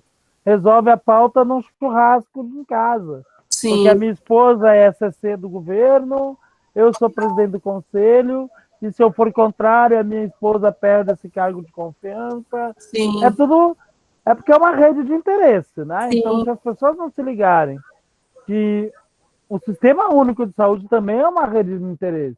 Se nós que somos interessados em defender eles não nos organizarmos, alguém vai organizar e vai ganhar. É o prestador de serviço, é o médico, é o enfermeiro, alguém vai ganhar. Como se falava, o Alisson falava dos dentistas, mas é lógico, as categorias se organizam e também vão para essa disputa. A arena é aberta agora. Tem lei que garante que todos nós participamos. Mas quem sabe que pode ir lá participar, né? Quando vai, é como a Débora colocou, o povo põe a correr, porque o povo que está lá também sabe, né, que é um espaço de interesse, onde passa todo o financiamento que discute. Tu aprova ou não aprova também o dinheiro que o prefeito gastou na saúde, dentro do conselho. Ô, Patrícia, mas também, por outro lado, nesse meio tempo de pandemia aí, a gente, sim, poderia ter abordado outras pautas, né, dentro da universidade, mas da minha experiência aqui, basicamente, a gente tentou fazer sobreviver a ciência, né? Tipo assim, gente, cloroquina, ivermectina, tetromicina, babá, né? Tipo, tá, e aí como tratar, né? Quais as evidências que a gente procura, né? Como que se faz um estudo bem adequado? Esse estudo estava adequado? A gente achou, assim, ó, bizarrices de estudos, assim. Inclusive, o que logo de início, aquele da França, né? da cloroquina foi muito bizarro. Então, assim, era meio que tentar fazer sobreviver a um bom delineamento metodológico nas pesquisas para a gente tratar as pessoas corretamente, né? E agora que a gente está vivendo a segunda onda, né? Hoje, inclusive, batemos o maior pico desde o início da pandemia de internações hospitalares aqui no município. Então, assim, o bagulho tá louco. É O complicado. processo não tá lento e o bagulho tá muito doido. Quando a Patrícia falou, eu lembrei, né, que eu vim do ensino médio para a faculdade com um pensamento meio, não é o termo que eu usaria, mas meio anarquista, o modelo de ensino. Eu falava aí, eu não desse modelo de prova, eu reclamava de tudo assim no início, mas não de, só no dia a dia reclamando, mas eu dialogava com os professores, porque a gente sabe que o modelo de universidade dos currículos que a gente tem é um modelo importado, nunca foi um modelo pensado para a realidade do território brasileiro.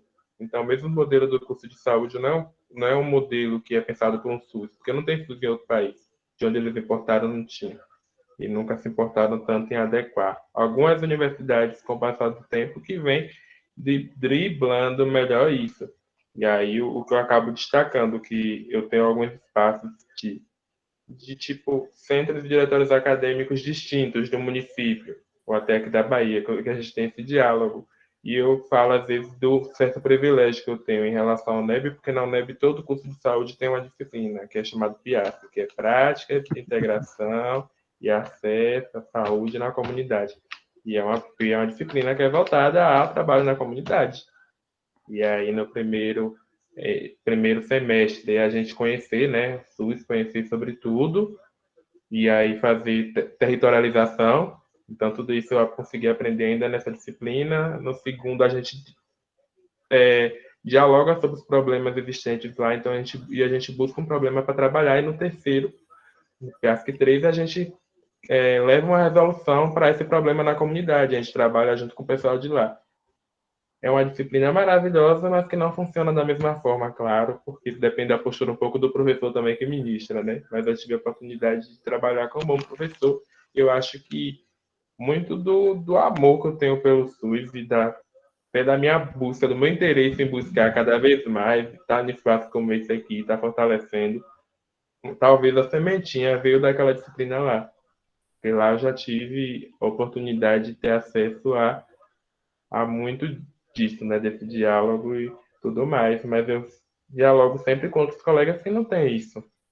Isso não tem no currículo da maioria das universidades. Então, é uma galera que é formada achando que vai formar e trabalhar em clínica. E é como você falou mesmo, Jorge, não tem vaga para todo mundo. E aí, é uma galera que forma e aí faz até um concurso às vezes e acha uma vaga numa cidade do interior. Ah, não quer ir, quer escolher para onde vai. É uma galera que às vezes não entende o trabalho que é desenvolvido no SUS. Às vezes vai trabalhar no SUS mesmo assim, mas vai trabalhar sem querer, sem gostar, e aí a gente vê a série de repercussões negativas que tem, né, por conta disso. Então, acho que ainda tem muito que se crescer, no sentido de todas as universidades, eu acho, assim, quase todas, né, em alguma escala, repensar esse currículo e pensar se esse currículo é realmente adequado para o território brasileiro. Porque eu vejo que a gente continua ainda importando currículos que não são adequados à nossa realidade. E isso repercute no profissional que é formado e nos problemas que a gente está vendo aí, né?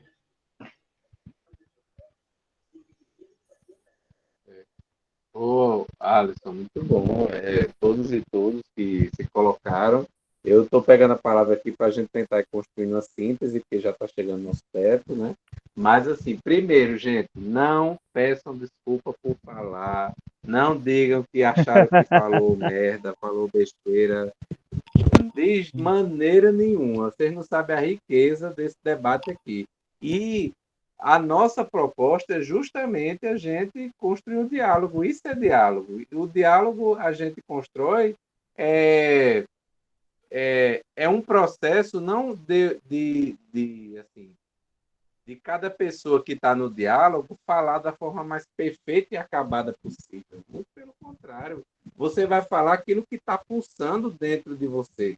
É isso que a Azul diz, assim, agora eu posso, né, agora eu estou mais leve, porque você coloca aquilo que você está elaborando, e às vezes sai mesmo alguma coisa que não está ainda 100% elaborada, mas esse é o processo, essa é a riqueza, porque eu vou elaborar no diálogo justamente com o outro e com a outra, com a percepção do outro e da outra, né? Então, assim, gente, entre a dúvida de ficar no silêncio e falar, perdão, viu, mas falar uma merda, arrisque-se a falar merda, mas Pois fala, é. entendeu? É, Porque, assim, é verdade. oi, diga. É verdade, porque você, inclusive, nos ensina isso, né? É interessante. Eu, quando falei, fiz uma besteira, falei, pô, eu fiz besteira pior falando da besteira que eu possa ter falado, porque na verdade é Não, mas eu isso. não estou falando aqui Não, isso não, num mas na tom verdade é isso. ofensivo, não. Isso que você tem nos passado, desde o primeiro módulo, é isso, né? Não há verdades inteiras, há sempre esse diálogo e é sempre que aprender, e a resposta, ouvir, a escuta e a fala, é nesse processo que a gente vai se construindo, né? É isso que você fala. Então, acho importante, E assim, paradoxal isso que eu fiz. Enfim, mas o silêncio é um silêncio de mas reflexão. foi muito legal. Mas foi muito legal porque serviu para a gente puxar, né, também essa reflexão, entendeu, Patrícia? Foi muito bom. Sim, sim. E porque assim, porque a experiência ensina. A experiência ensina. E a gente tem que ter a capacidade, a gente vai sendo cada vez mais liberto das amarras da opressão, quanto mais a gente consegue olhar para a nossa experiência, do nosso dia a dia, e tirar ensinamentos dela. Seja ensinamentos daquilo que eu devo reforçar, seja ensinamentos daquilo que eu devo evitar, seja ensinamento daquilo que eu quero mudar, né? Então, assim, a capacidade de eu autoavaliar a mim mesmo, a minha experiência, a minha relação com o outro é fundamental. E a gente só faz isso, gente, na prática. Então, assim, igual eu sempre digo, inspirado no mestre Emanuel Falcão aqui da UFPB, ele diz, educação popular a gente aprende fazendo e faz aprendendo. Não tem você defender uma tese de doutorado em educação popular para depois começar a fazer. Então, você começa a fazer. Agora, você não pode fazer sem procurar aprender, que aí você vai cair no ativismo. Nem você pode só falar sobre sem fazer, aí você vai cair no teoricismo. Então, você tem que fazer. Então, falar é esse exercício também, que você só vai elaborando na medida que você exercita, que você diz, eu vou falar, né? Então, assim, e falar dessa forma, como vocês se colocaram, de forma autêntica, tranquila, a partir do lugar de vocês, da experiência de vocês, como eu também falo do meu lugar, da minha experiência, né? Se a gente trouxesse aqui outro professor da universidade, como é o meu lugar, vamos dizer assim, para falar do mesmo tema de hoje, ele falaria de forma totalmente diferente, porque é outra pessoa, com outra experiência, com outra bagagem, com outras potencialidades e outros limites, né? Então, assim, eu gostei muito desse diálogo, quero dizer, acho que a equipe do curso também, eu acho que é exatamente esse o objetivo, gente, da gente, né? Assim, que os conhecimentos que a gente propõe aqui, que a gente traz, mobilizem, né? Para que vocês e nós a gente possa refletir e junto e construindo novos conhecimentos, novas possibilidades, tá? Enfim, sobre o tema da formação, realmente vocês falam bem aí, a gente tem um longo caminho pela frente. É um caminho muito árduo, já teve muitos avanços, né? A Alisson fala aí de uma experiência. Aqui na UFPB a gente também tem uma experiência interessante, que eu, inclusive, sou professor de módulos no curso de medicina, que insere o estudante na comunidade de forma obrigatória desde o primeiro período, e a gente vai trabalhando tudo isso, mapeamento, territorialização, o cuidado integral com as pessoas na casa das pessoas, na comunidade, né? Então, assim, é bem interessante. E a gente tem alguns resultados legais, importantes também. Agora, sim, só o currículo não garante nada também, entendeu? Então, assim, é preciso ter uma postura muito ativa e muito, sabe, acompanhando de perto esse processo. Porque eu já vi, por exemplo, colega que na mesma disciplina que a gente estava, que na ementa e no currículo estava para ir para a comunidade, tinha colega que chegava na unidade básica de saúde, na comunidade, se trancava dentro do consultório e ficava com os estudantes atendendo. Quando na ementa tinha outra coisa, entendeu? Então, assim, então a gente precisa ir construindo, mas estar sempre atento e sempre monitorando. E para fechar esse debate da formação, para fechar assim, da minha parte, eu continuo insistindo, sabe? Para mim, a extensão é o lugar, o espaço privilegiado para a gente mudar a formação.